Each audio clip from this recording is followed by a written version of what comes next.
Hi everyone! So today I'm going to show you how to make this adorable little Christmas caroling scene using the Carol Puppy stamp by Gerda Steiner Designs. And we are going to make our background with some Distress Oxide inks, and then we'll color in the rest of the scene with Copic marker. So let's go right ahead and get started by stamping our images onto our cardstock. And the cardstock I'm using is Express It Blending Card, which is my favorite paper for Copic coloring. It allows the alcohol inks to blend very nicely, and it also allows the ink to kind of sit on top of the page for a little bit. So I think you actually use less ink than you would with maybe a Nina Solar White cardstock using the Express It Blending Card. And there are 4 little puppies in the Carol Puppy set, and I thought it would be fun to use all of them. So that's what we're doing here.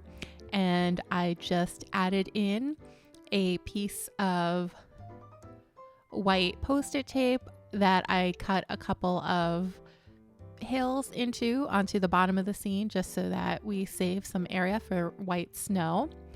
And I'm going to ink up my background with Distress Oxide inks in Weathered Wood in the center, Tumbled Glass in the middle, and then Chipped Sapphire along the outside edges. And then we are going to darken up the edges even more by adding some Black Soot Distress Oxide ink around the edges there. Then I'm just going to go back and blend my ink in one more time to get a smooth blend. Now we can peel up our masking tape on our figures. And I'm using my Spellbinders 2-in-1 to kind of help me lift the masking paper up. And if there are any areas where I have a little white line around the images from the masking paper, I just take a Copic marker in a color that's similar to the area around the critter and just color it in. So I'm going to start by coloring in our little dogs, and I colored the tongues in with some R81. And we're going to start on the snout of the little bulldog right up front. And I wanted him to look like a classic English bulldog. So we're going to give him a reddish brown snout. And then we're going to color in the rest of his body with some beige tones using our E40's marker. So we're going to give him a base of E41. And then we're going to color in all of his body, and then we're going to start adding our shading with E44 around the edges of the critter, like underneath the hat, the edges of the cheek, above the scarf line, his paws. We'll give some shading to his underbelly, and then the area above his feet. And now we can start blending our colors together with some E43. And I also gave him a little wrinkle on the sides of his cheeks by just extending a little line of that E43 on either side of the area where his cheeks kind of start to jut out a little bit. And then I'm going to take my E42 and blend our coloring out just a little bit further. And then finally finish it up with E41, which was the color we started with. And now I'm just going to add a little bit more contouring with my E44. So I'm trying to define those little wrinkles that I added to his cheeks, and then like underneath the hat and the edges of the body. And then I'm just going to blend that in with my E41. And he looks good to me. So now we can move on to this little doggy in the back. And we're going to color him in with some brown tones as well. So we started with a base of E43.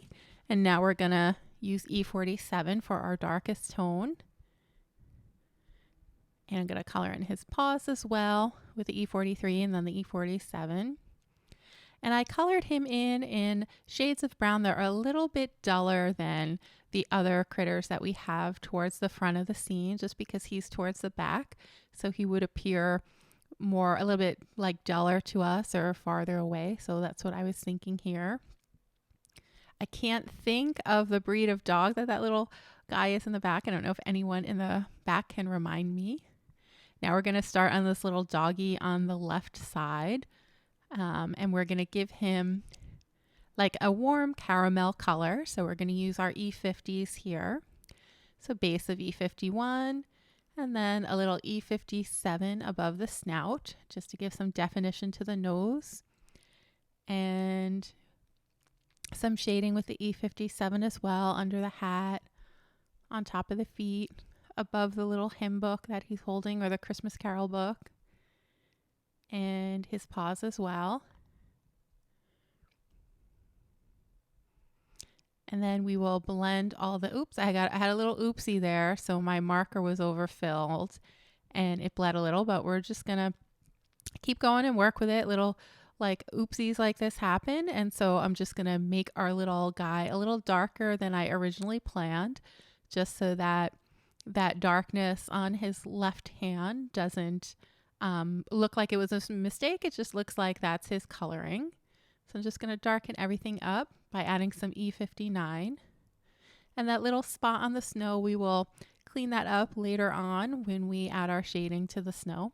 So I urge you, little marker blobs like that happen when you have Copic markers, especially after you refill them, and just keep going, like wipe up what you can, but then whatever stain there is, just find a way to incorporate it into your scene. There's almost no marker spill that you can't make something out of. And I think it's part of the creative process too, to try to, see what you can make when something unexpected happens. Now for the little dog on the right, the little guy who is just singing his heart out, we are going to color him in with some nice bold brown. So we're going to use our E20s here. And I'm just laying down some E23 along the edges of his body, and then E21 in the very center parts. And then we'll add our shading in with some E27.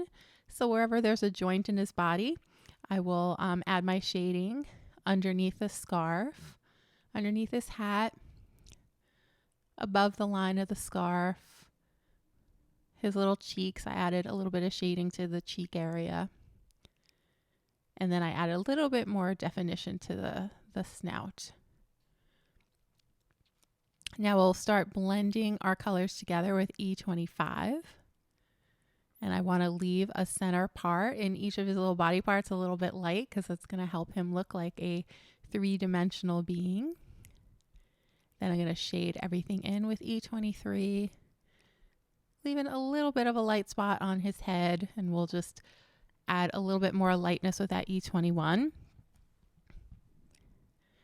And for our last round of shading, I'm just going to add E29, which is my darkest shade, to just the areas where I thought we would have the darkest shadows. Just going to blend that together one last time.